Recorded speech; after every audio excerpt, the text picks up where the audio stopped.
Hi, this is the OPPO A38 and I'll show you how to change lock screen wallpaper on this device. So first open the settings app, tap to wallpapers and style, and click the wallpaper section.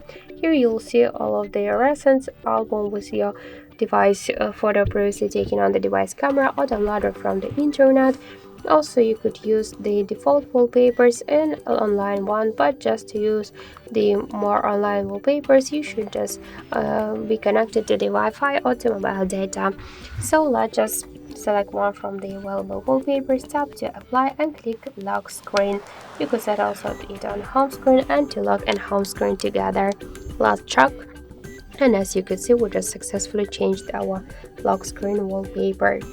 And also we got one more way how we could do that. Just hold for a while home screen with your finger, then tap to wallpaper icon, and by the same way select one from the default wallpapers or for example download it from the internet. I'll use for example this one.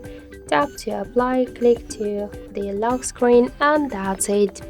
So thank you for watching, and if you like this video, leave thumbs up and subscribe our channel.